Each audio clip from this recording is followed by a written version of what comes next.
grain grinding thing? It's over there? Hello, and welcome back to the channel. Don't forget to like, subscribe, and hit that notification bell so you never miss a new adventure. You would have to make this place your home.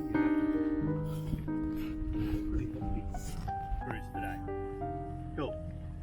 Very quickly, out in the middle of the bay, that very small island, that is known as the Isle of the Dead. Convicts, they simply called it Dead Island. So that was a burial ground back in the 1800s. We do know at least 1,100 people are buried out there. A lot of speculation about that exact number, so research ongoing.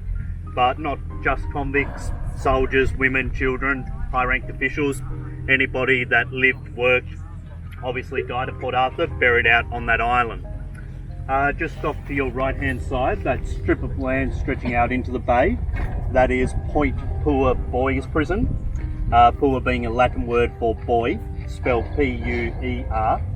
That was the site chosen for the first ever juvenile boys prison in the British Empire. So quite an important part of world history. The first attempt to separate boys away from adults, rehabilitate rather than just punish. Today, we're stepping back in time to explore one of Australia's most significant historic sites, Port Arthur, a former penal settlement in the heart of Tasmania. Port Arthur was established in 1830 as a timber station, but quickly became notorious as a penal colony for the British Empire's most hardened criminals.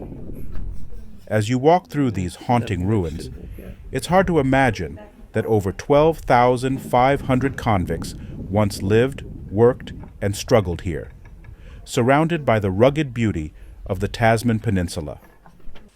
What makes Port Arthur so unique is its vast size. This isn't just one or two crumbling buildings. It's an entire town frozen in time.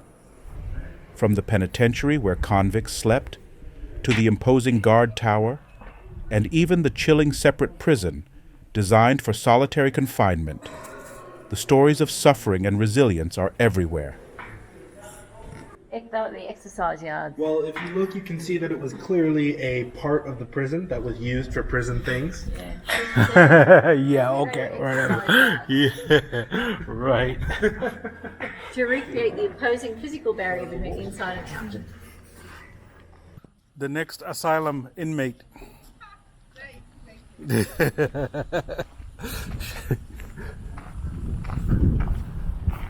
ruins are beautifully preserved, standing as a stark reminder of Australia's colonial past.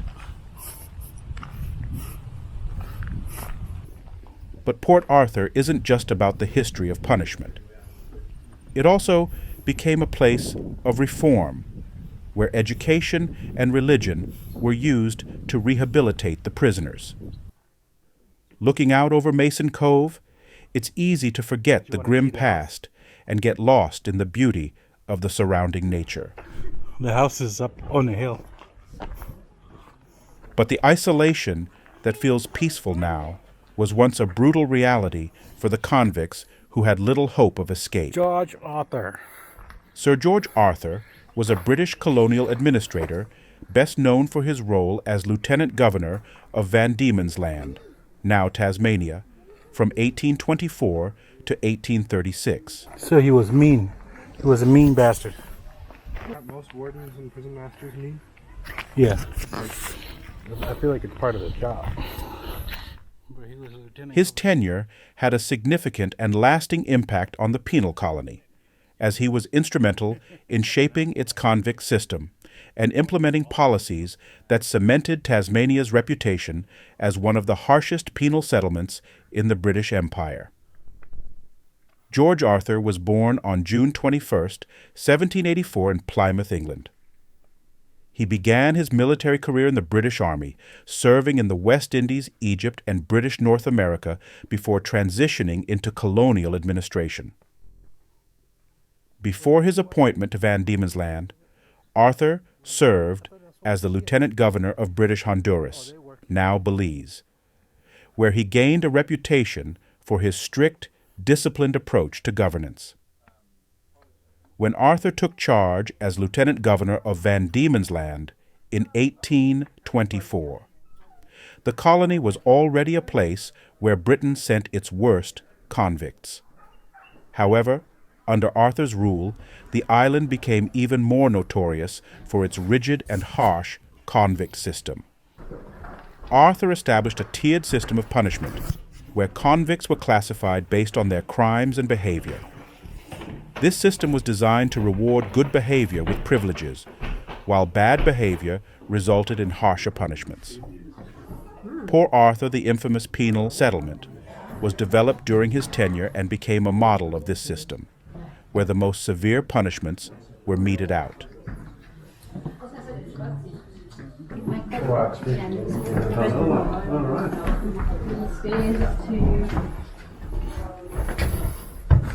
Small bedroom. Her daughter Dorothy slept in the loft. And the staff slept in the loft above the baker's oven. This big house, this small bedroom? But it is a big house. Yeah. That's because they have a kitchen and the storage room for all the pantry and a storage room for all the plates. Three rooms taken out. Tiny bedroom for the size of the house. Yeah. Come on, you're the governor. Have somebody build some. Right? Now, this is the landlady's big one. Oh, really? Arthur was a strong proponent of close surveillance and control over convicts.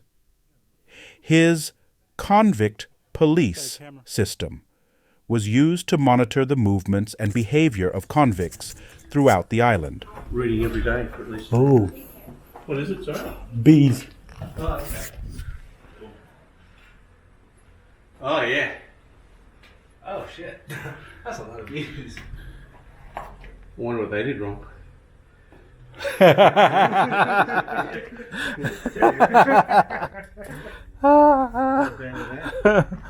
It's a whole game. Wow, look at these stones. Beautiful. Yeah. It's a lot of hard work, isn't it? Oh, there we go. Hit the 10,000. 10,000 steps.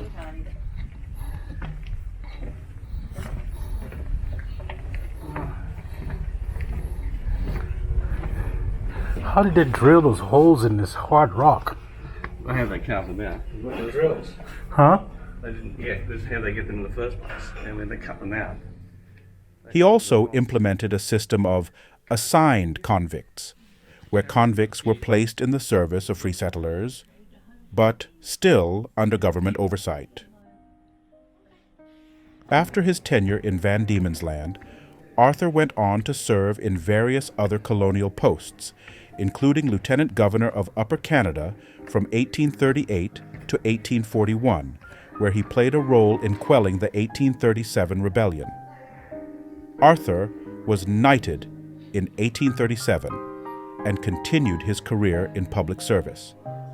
But his governance of Van Diemen's Land remains the most controversial and defining chapter of his life. His legacy is intertwined with both the cruelty of the penal system and the broader British colonial project. Thanks so much for joining us on this journey. If you enjoyed this video and want to explore more of Tasmania's rich history, don't forget to like, subscribe, and hit that notification bell. We'll be bringing you even more stories from this beautiful and storied island. Until next time, take care, stay curious, and we'll see you in the next video.